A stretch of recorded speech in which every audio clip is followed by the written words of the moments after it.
It's not the first time that election observers will analyze the outcome of Nigeria's last general elections.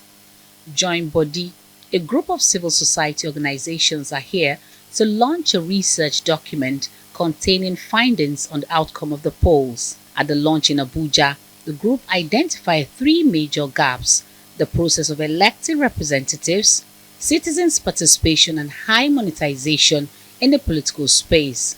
As such, the focus is now on holding public officers to account as they get set to be inaugurated in less than a week on May 29. We identified the fact that we need to do a lot of civic education, not just wait before the elections. We can need to start now to start doing that civic education. The other thing we identified is that we need to further engage INEC to ensure that when you put rules down, you have the Electoral Act, you have the guidelines guiding elections, you adhere strictly to them so that you build confidence in the system.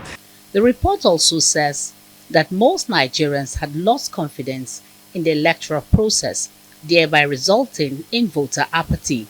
It notes that campaigns were not issues-based and that ethnic profiling was high during the last elections. We are moving away from speculation, conspiracy theory, to the voices of the people saying, no, look, this is the problem.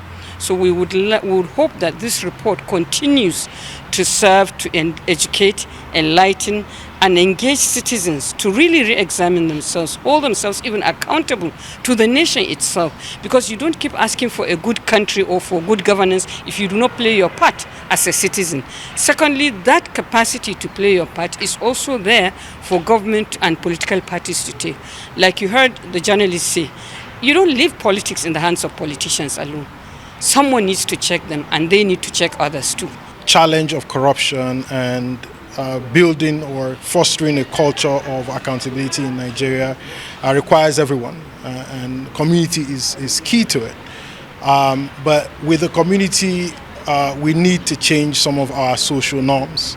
There are social norms that exist within our communities that make corruption easy, that facilitate corruption, and some of them also work against accountability. And part of the work that we do is advocacy around behavioral change and shifting social norms. The group of CSOs, led by the Women's Rights Advancement and Protection Alternative, RAPA, is now calling on the Independent National Electoral Commission to adhere to its guidelines in future elections by properly regulating the activities of political parties and ensuring the delivery of more acceptable elections so as to improve the country's electoral ratings.